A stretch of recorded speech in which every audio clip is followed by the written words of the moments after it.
For months, one name has kept astronomers awake at night. It is not a new star or a dying galaxy. It is a small visitor drifting in from deep interstellar space, a visitor now known as 3I/Atlas. When it first appeared, most scientists treated it as another frozen fragment moving through the dark. Nothing unusual, nothing worth losing sleep over, but that changed the moment the James Webb Space Telescope locked onto it. JWST collects light with a sensitivity far beyond any telescope before it, and NASA has confirmed that Webb can detect faint thermal emissions from distant objects. Yet what it saw on 3I/Atlas did not match anything natural. The glow came from inside, not from sunlight bouncing off ice. Every 4 hours, the light pulsed again, steady and controlled, almost like a heartbeat coming from a solid object. At the same time, radio stations on the ground logged repeating narrow signals that matched the exact timing of the pulses. The pattern was too precise to ignore. It no longer felt like a distant rock drifting past our sun. It felt like something aware of its own presence. If an interstellar object can answer, can change its rhythm, and can adjust its own path, then what kind of intelligence are we standing in front of?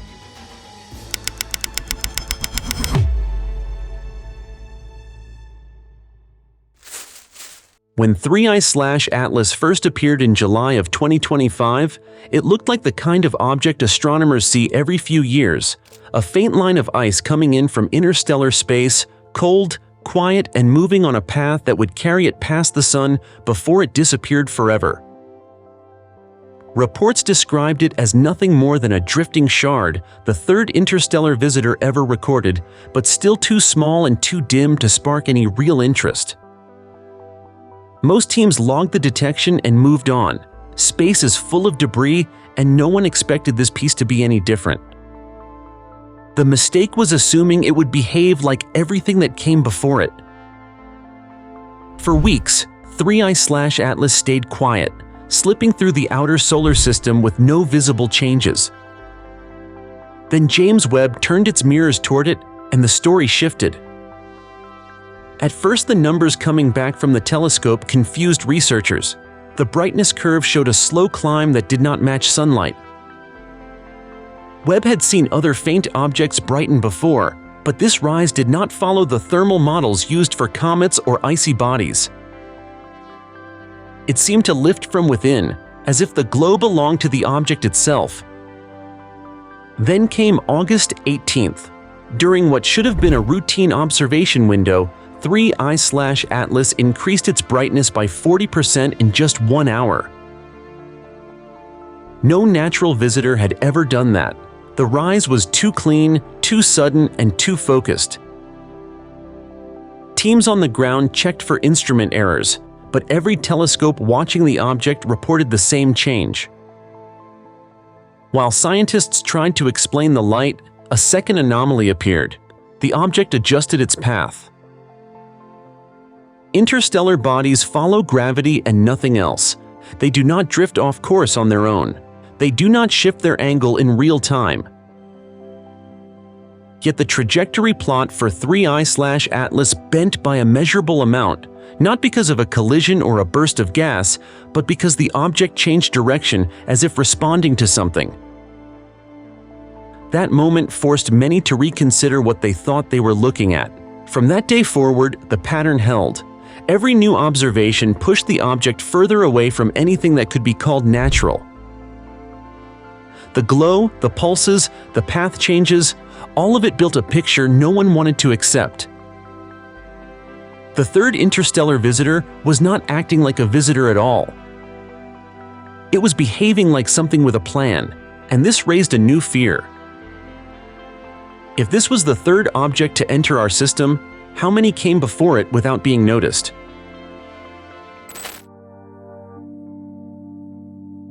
The first clear sign that something was wrong came from the light curve. When James Webb recorded the glow of 3I/Atlas in its early passes, the pattern looked too perfect to ignore. Natural objects flicker. They scatter sunlight in ways that depend on rotation, shape, and distance. But this one pulsed. The rise and fall repeated at clean intervals, almost like a machine distributing energy in steady waves. Every 4 hours, the pulse returned, and each return carried the same strength, the same timing, and the same smooth shape. Nothing in deep space behaves with that level of discipline. When the spectral data arrived, the confusion grew. Webb's instruments separated the wavelengths the object was giving off, and the result pointed to heat that came from inside the body. Comets produce heat when they approach the sun, but that heat always forms a halo of gas and dust. It always shows the fingerprint of melting ice. 3I/Atlas showed none of that. The warmth remained centered. It did not spread outward. It did not deepen when sunlight hit it. The temperature held steady, as if something inside the object was powering the glow from a hidden core. Models failed one by one.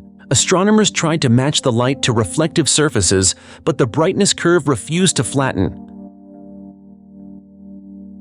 They tested the possibility of trapped solar radiation, but the timing did not shift with distance. They checked for surface fractures that could release bursts of vapor.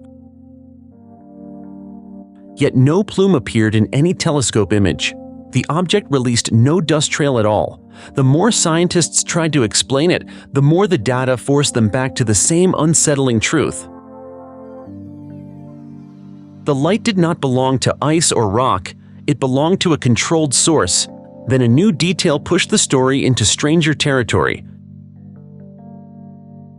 As the object rotated, the pulses changed ever so slightly depending on its orientation.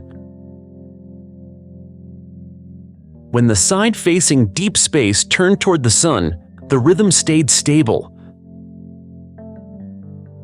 But when 3I/Atlas completed its rotation and the brightest side pointed directly toward Earth, the pulses intensified. The peak rose higher. The signal sharpened. It was as if the object sensed when it was aligned with us. Teams across the world ran comparisons and found the same pattern. Webb confirmed the timing. Ground telescopes confirmed the rise in amplitude.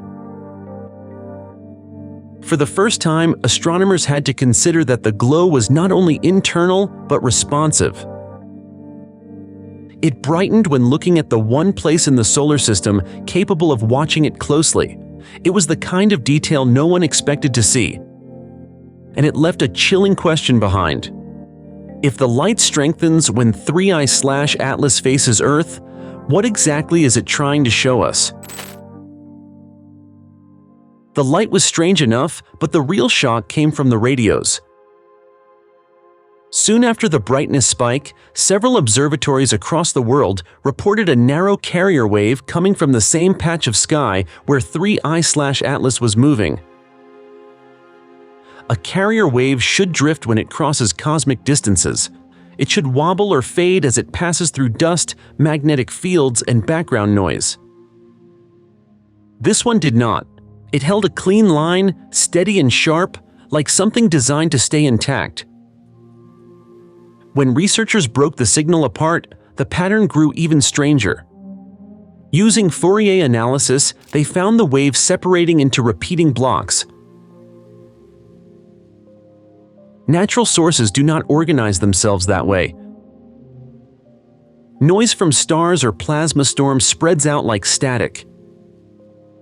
Pulsars produce regular beats, but their signals never divide into structured segments. The blocks here looked intentional. Some teams describe them as the kind of spacing you see when information is being packed or shaped by rules, almost like the pauses between spoken sounds. After days of debate, one idea gained traction. If the signal was ordered, then there had to be a way to test whether it came from a source capable of responding. a small group of researchers agreed to send a message back.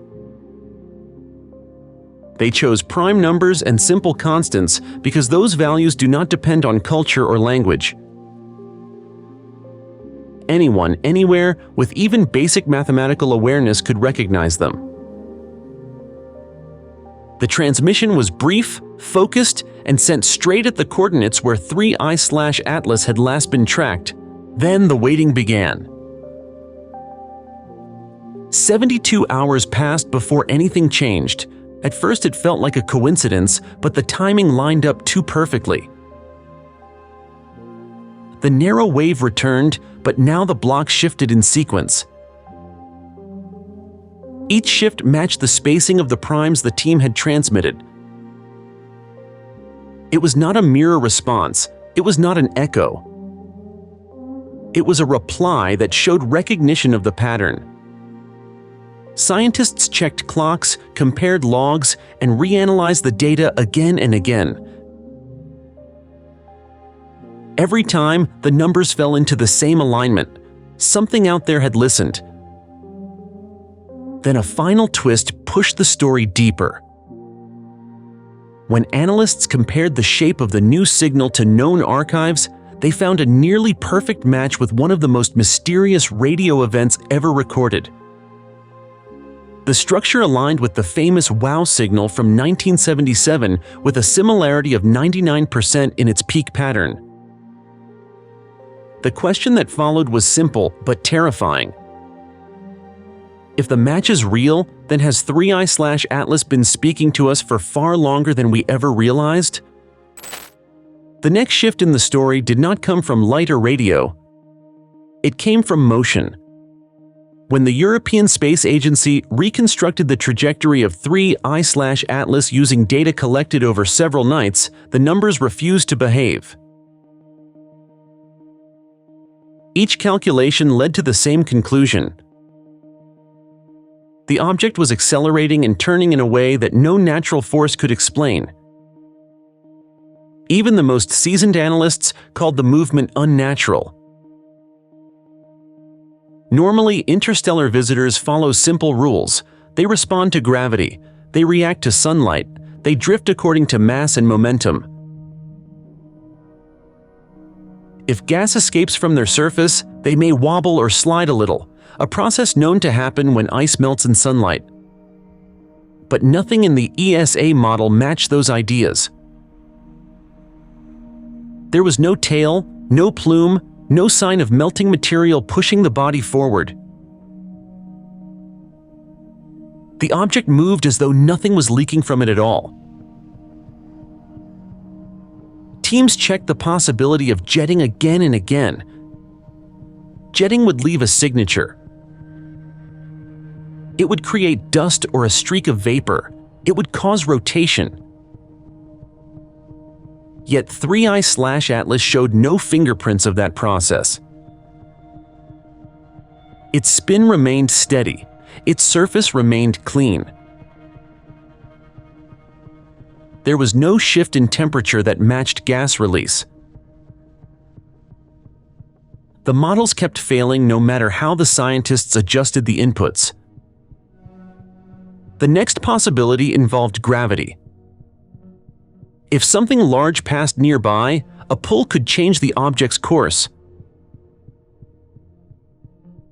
Observatories searched for dark bodies, faint asteroids, or hidden fragments that could explain the bend. Nothing appeared. Space around the object remained empty. The path still changed. Finally, the ESA trajectory team tried a direct simulation. They input the movement exactly as recorded without forcing it to match a natural cause. What they saw left the room silent. The reconstructed motion looked like a controlled maneuver. The turn matched the timing of the brightness pulse. The acceleration lined up with the moment the radio signal returned. The object behaved almost as if a decision had been made inside it. By this point, the plot lines began to cross. light that pulsed like a heartbeat, heat that rose from a hidden source, a radio wave that returned with intent. Now the body itself was steering. With each new layer, the idea that 3I/Atlas was a drifting relic became harder to defend. Researchers around the world began asking the question no one wanted to say aloud. If the object was responding to its surroundings, then something had to be guiding that response. Something had to choose the moment of the turn and the angle of the new path. The final question settled over the entire project like a shadow. If 3I/Atlas is not steering itself by accident, then who or what is controlling it as it moves through our sky?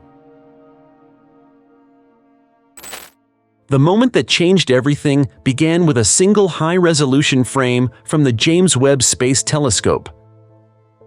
For days, analysts had been tracking faint variations on the surface of 3I/Atlas, trying to understand whether the glow came from cracks or layered materials.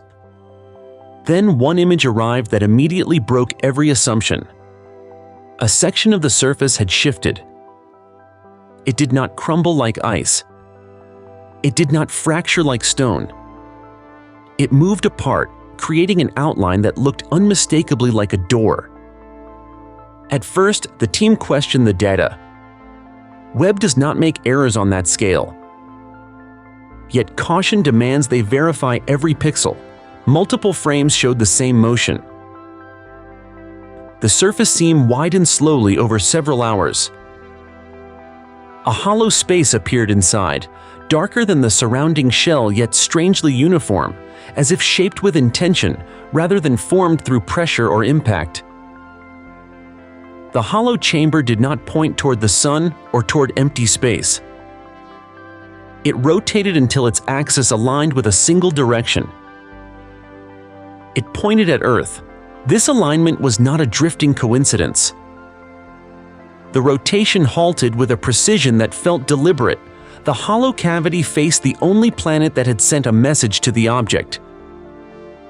As the opening angled into position, observatories began detecting a second rhythm of light. This rhythm was much weaker than the primary pulse, but it carried a deeper energy signature. It sat close to the background radiation level, almost hidden, but once isolated, its pattern became clear. The second pulse did not follow the 4-hour cycle of the main glow. It flickered in shorter intervals, almost like a warm-up sequence. It grew stronger as the hollow chamber opened.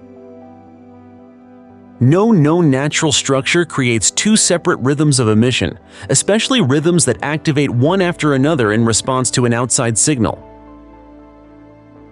Researchers compared the timing again and discovered the detail no one wanted to overlook. The second pulse began within hours after humanity transmitted its first message of prime numbers. That timing was too close to dismiss. It felt like observing someone flip a switch from across a vast ocean. The door opened only after the message was sent. The new pulse appeared only after the door opened. The chain of events lined up with unnerving clarity. Teams ran more models, but none explained why a hollow interior would face Earth or why the new emission started exactly after the transmission. Every test simply brought them back to the same conclusion. Whatever was inside the chamber did not activate on its own. It activated because we spoke first. And that left scientists with a chilling thought. If the opening of that chamber was a response, then what exactly did our message wake up inside 3I/Atlas? The closer scientists looked at 3I/Atlas, the harder it became to pretend it was a natural object.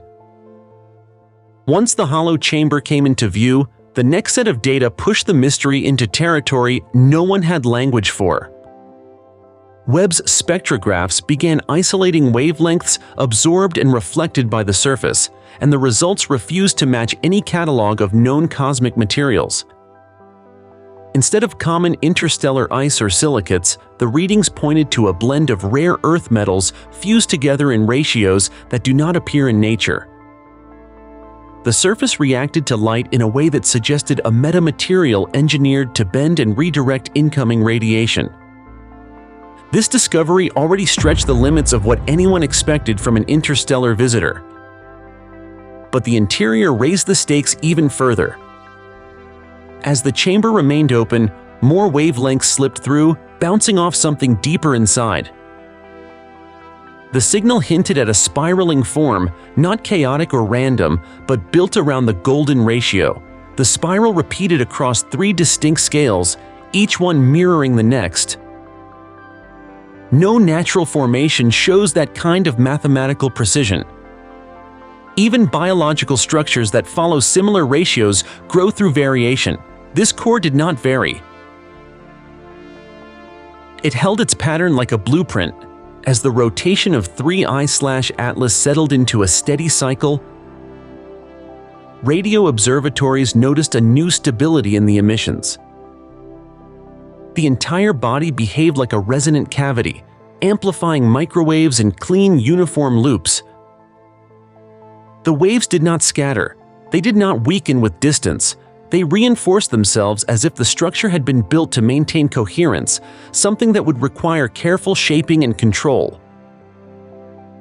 Researchers tried to compare the object to known resonant chambers on Earth, but the similarities only made the implications harder to dismiss. It felt designed. Then came the twist that forced analysts to rethink everything. When the microwave pattern was processed backward, stripped of noise and reconstructed through linguistic modeling, the result did not resemble physics. Instead of forming predictable decay curves, the sequence broke into grouped segments. The spacing looked less like energy loss and more like punctuation. The rise and fall resembled the cadence of syllables.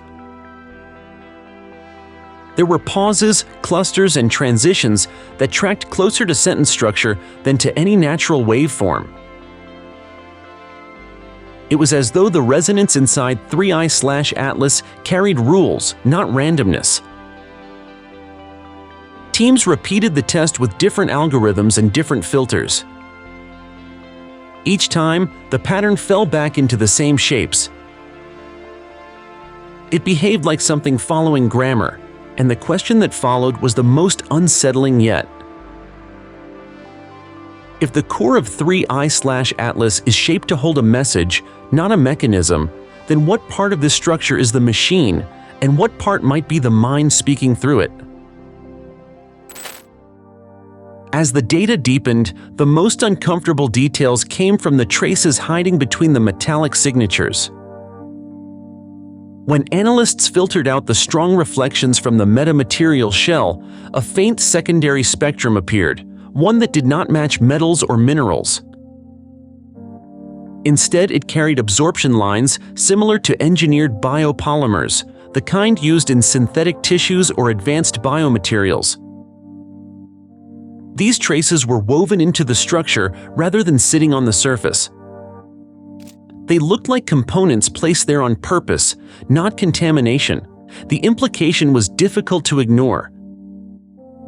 Parts of 3I/Atlas behaved like living material. The microwave oscillations reinforced that idea. Instead of stable cycles that repeat regardless of environment, the waves shifted slightly as the object moved through different regions of space. When the solar wind thickened, the oscillations tightened as if the structure compensated. When radiation levels dipped, the cycles relaxed. This kind of feedback is not found in machinery alone. It mirrored the way living organisms adjust to pressure, temperature, or chemical change. Something about 3I/Atlas seemed to be paying attention to its surroundings. Scientists began describing the object as a mechanical organism, a system that blended engineered control with biological response. The interior spiral core maintained perfect geometry, yet the microwave emissions shifted fluidly. The surface shell remained rigid, yet the biopolymer signature fluctuated like tissues adjusting to stress. The object behaved as if it could sense, interpret, and react. Not through instinct, but through a process that felt guided. As the object continued its path across the inner solar system, another pattern emerged that pushed the interpretation even further. The primary heartbeat pulse remained steady, but its intensity changed depending on direction. When 3I/Atlas aligned with empty regions of space, the pulse stayed constant. When it aligned with dense star fields, the pulse dipped slightly, but the strongest effect appeared when the object crossed specific lines of sight with Earth. During one of its rotations, the pulse intensified far more sharply than expected. Analysts plotted the alignment to identify what the object was facing. At first, the result seemed meaningless, a simple geometric coincidence. But as the calculations expanded, the pattern became harder to ignore. The direction of the intensified pulse overlapped with the great monuments of northern Africa and South America. The line from 3I/Atlas passed directly through the region of Giza, then continued to the plateau of Nazca. This happened again during the next rotation, with the pulse sharpening at the exact moment the object's axis tilted toward the same ancient coordinates. The alignment repeated with uncanny precision, and that raised a disturbing possibility.